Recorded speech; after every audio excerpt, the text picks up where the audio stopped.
Very good afternoon, students. This is the last class for you. This one online class. This is your last class. And today we are going to discuss two concepts of your literature. One is Raja Ram Mohan Roy's letter to Lord Amherst. And the second part I'm going to discuss with you is how Shakespeare uses images in his poetry as well as in his drama. First, let us quickly get into letter of Rajaram Mohan Roy. Rajaram Mohan Roy is usually referred to as the father of modern India. He is one of the greatest religious, social, and educational reformer and the prophet of new age. He was also the first writer of Bengali to use polemical style to translate. He is the one who translated Bhagavad Gita into Bengali verse, and he also composed some devotional songs. He knew several Oriental and Occidental languages. His Bengali grammar, the best available in all the time. He is a learned scholar and he started Brahma Samaj and he also wanted to remove Sati Paddhati and he wanted to remove idol worship. So many reforms he wanted to bring out. There are so many incidences where Raja Ram Mohan Roy has given more importance to the education of India. Remember, this particular letter is written on 11th of December 1823 to Lord Amherst and is one of the greatest thinkers of Indian education. He is the one who wanted to reform the education system of India. Let us quickly go back and recollect ourselves how the education system in those days was present. We were ruled by the British, we were under the clutches of the British, and we were not given any privileges in terms of education. And we were told that if any person wants to get into any work, and since we were under the rule of the British, and we have to work like slaves, we were made slaves by the British. So, in order to bring some changes in the education system of India, Raja Ram Mohan Roy had the vision in his life that he wanted to give education to all the people. And he writes the letter to him and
Yeah, students, some technical issue. So Raja Ram Mohan Roy, and he wanted to bring some radical change in the education system. Realizing the radical reforms of the existing education system was necessary to modernize Indian society. And he thought that by giving good education to the people, by giving good education to the people, he can just modernize the Indian society. In his letter to the Governor General Lord Hammerest, he argues in favor of initiating a new type of education on modern lines, including sciences and arts. They wanted to start a Sanskrit university in Kolkata. But Raja Ram Mohan Roy is not at all pleased because we were ruled by the British, and it took many years for English language to get cement on the soil of India, and he wanted all the people of India to get into that educational system. Only by learning Sanskrit and the other language, people cannot get into work. When a person gets into the real stream of learning, like science, like mathematics, like botany, like geology, and all the aspects, people will definitely improve their knowledge and get a good job. And what is his intention? When a person learns these kind of subjects, definitely they will be posted in a good position. And the intention of the people they want to get into East India Company. So he argues in that. Look at the beginning of the letter. Look at the beginning of the letter. He tells the present rulers of India, coming from a distance of many thousand miles to govern a people whose language, literature, manners, customs, and ideas are almost entirely new and strange to them. It tells you people have come from thousands and thousands of miles. You people have come here in order to trade, and we are the owners of this land, and finally we became the slaves. Traders have become the owners, and the owners have become the slaves. Look at the condition. And they have their own rules and regulations to follow. We cannot protest against them. We cannot we cannot protest against them. So we should always abide by the rules and regulations of British people. That's what he tells. The present rulers of India, coming from a distance of many thousand miles to govern a people whose language and literature, manners and customs and ideas are almost entirely new and strange to them, cannot easily become intimately acquainted with the real circumstances, and we are the native, and that doesn't make any difference to us. We want a radical change in our educational system. That is the only reason why Raja Ram Mohan Roy keeps on telling in his letter to Lord Hammerest that we the people want some changes. We don't want that Sanskrit university or Sanskrit college to be opened. We want some technical courses to be offered to the people of India so that they can stand on their own legs. And further it tells Raja Ram Mohan Roy's insight and assessment of British government's decision to spend considerable sum of money to establish a Sanskrit school to employ Hindu Pandits to impart such knowledge is already current in India comes out quite vividly. It tells already people have learned Sanskrit. Sanskrit was one of the oldest languages in India spoken. We don't want to learn those things. We want to learn new concepts. We want to flourish ourselves in the fields of science and technology. That's what he keeps on arguing. It is not an argumentative tone. He writes in a polite way, stating and giving the giving the valid reason why he wanted Lord Hammerest to reform the educational system of India. So it's about 3 to 4 pages, and in that polity tells what are the uses of these kind of subjects if the people learn in their lives. So you need to concentrate on this aspect, and later part, the effect of Raja Ram Mohan Roy's letter to Lord Hammerest was such that the public and the aspiring youth of India pleaded for the functioning of more English schools.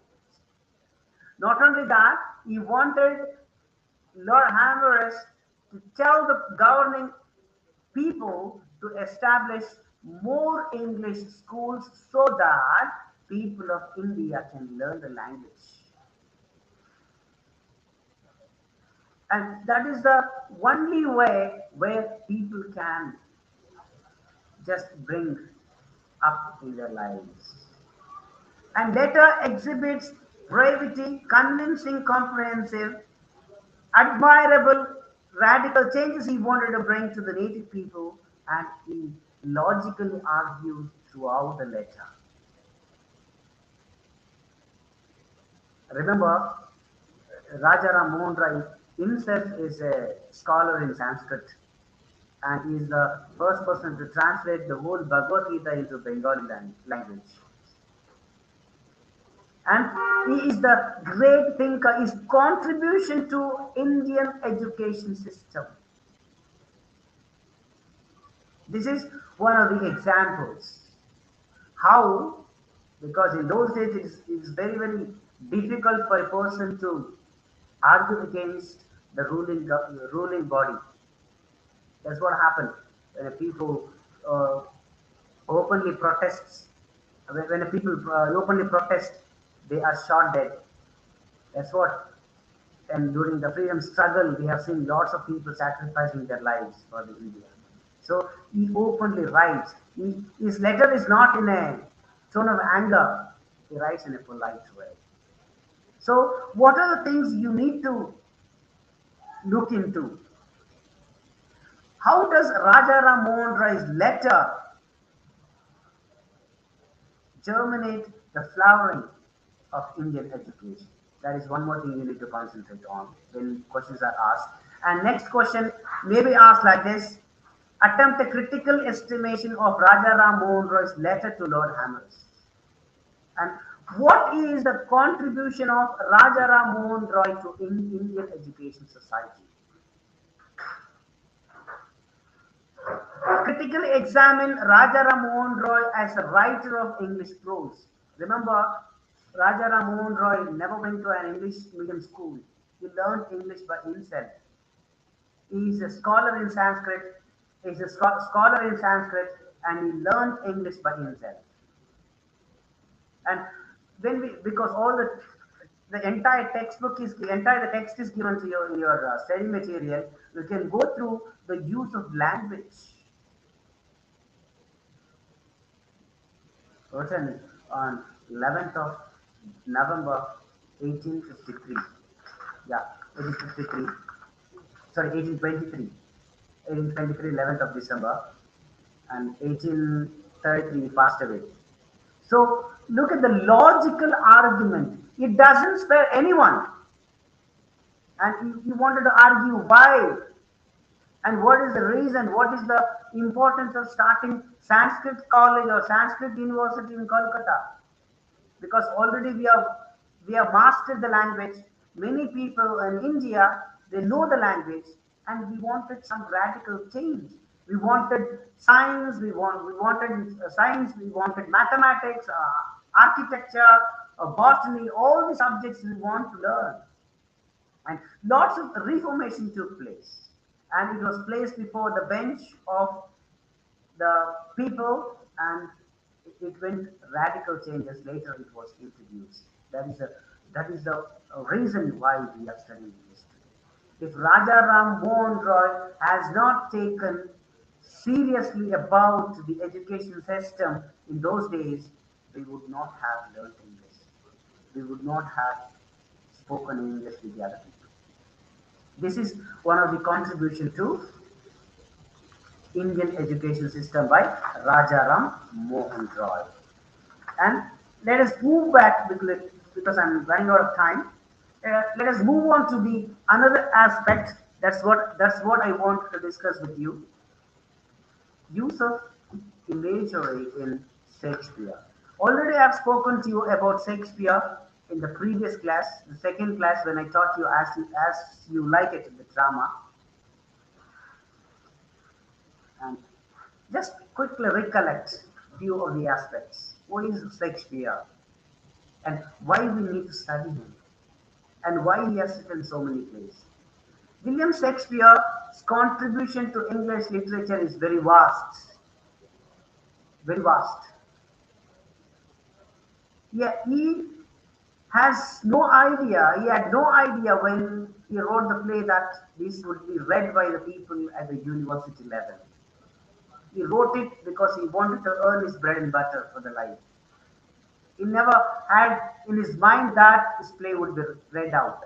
And he had the idea that his play would be played on the stage so that he can earn his money. So he is very, very intellectual person whose contribution remains evergreen in the English literature. Wherever we go, wherever we visit different universities, there is a paper entitled Shakespearean paper. Maybe his sonnets will be there, maybe his dramas will be there, and we need to study. To understand Shakespeare is quite difficult because the use of language. He has used blank verse. Many people, many scholars argue that William Shakespeare has sought help from the others, but it is only a theory. Only a theory. He has borrowed his plot from different sources, but he hasn't used that. That's not a plagiarism. He might have borrowed sources from different angles, but he has manipulated. He has put soul to it. Maybe he has written 37 plays or 38 plays, whatever it is, and 154 sonnets to recollect few. Hamlet, Romeo Juliet, Richard II, Henry IV, Much to About Nothing, Night's Dream, Macbeth, Hamlet, Two Gentlemen of Verona, and The Merchant of Venice. These are few important texts that are taught at the university level. Let us quickly go back analysis of the subject matter of Shakespeare's images. Before we analyze this chapter, searching the Shakespeare's images, let us understand what is an image. Many scholars argue that images are the index of the mind. When we find an image in Shakespearean dramas, it talks about lots of things. I'm going to give you examples from the textbooks how Shakespeare has used his images in his dramas. An image was or is an index of the mind, life and art of poet. And the author of this textbook, which is prescribed for you, she argues she first distinguishes between images and references. There are already lists of Shakespeare's reference to various things such as law, learning, religion, which have been made out of through light on his life. There are many images were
Some technical issue.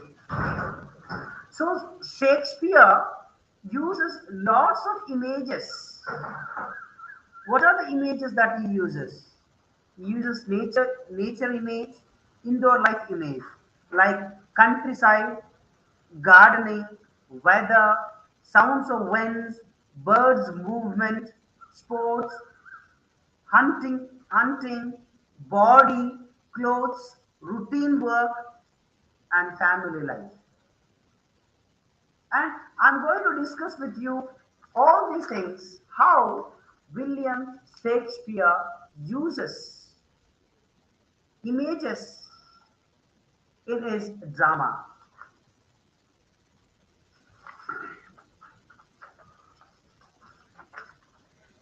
He just tells in one of his plays, my bounty is as boundless as the sea, my love as deep. He compares his love to the boundless sea. Comparison. Coming to the middle period, we find the conversational and literary images are used used by used by William Shakespeare. In Macbeth, we see when Lady Macbeth just tells Macbeth to murder Duncan, and after the murder of Duncan, she tells, and because she feels guilty and tells, the whole perfumes of Arabia cannot sweeten my little hands. Let's use there. The whole perfumes of Arabia. So rich use of imagery. That is nature imagery. Next, in the same way, in Macbeth we see better be with the dead whom we to gain our peace have sent to peace than the torture of the mind to lie in restless ecstasy, Duncan in his grave after life's fulfilled, ever sleep well. And still later in this development, we find wonderful combination of the early imageries. Here, the author, speaking of death, that here in Antony and Cleopatra, now both be death in thy possession lies, a last unparalleled downy wind, downy wind, windows, downy windows close.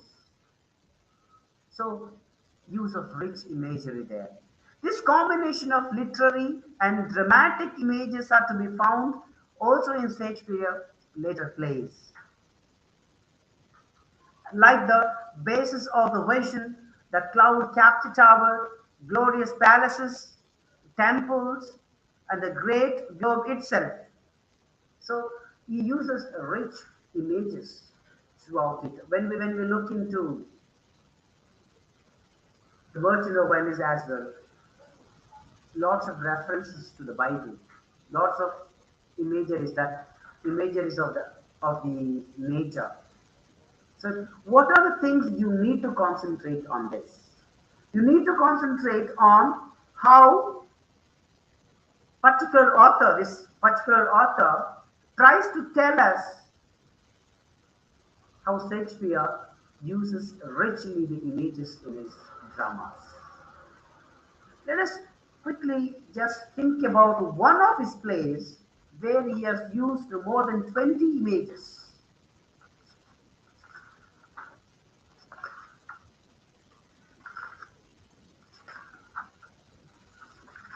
In Macbeth, where we see uh, people are exposed to the witches there, and when we come back to the murder of Duncan, there we see where Lady Macbeth tells the whole streets of old perfume, the streets of the, the whole perfumes of Arabia cannot sweeten my little hand. So each and everything, even in his poetry, when we look into his sonnets, he just compares lots of things with rich image. So, how to sum up this one?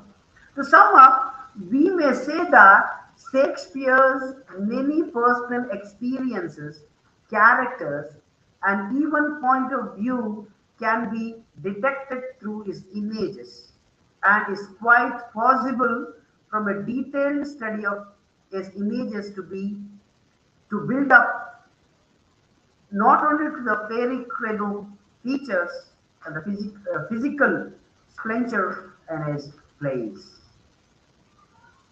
And we have to labor through the dolorous process. He uses soul of life. He uses the image of the fire. He uses the image of the sea. He uses the image of the shepherds. He uses the image of the village people. So we need to concentrate all these things when we are going to be asked the questions. So these are the few things that I wanted to tell you. And to move further,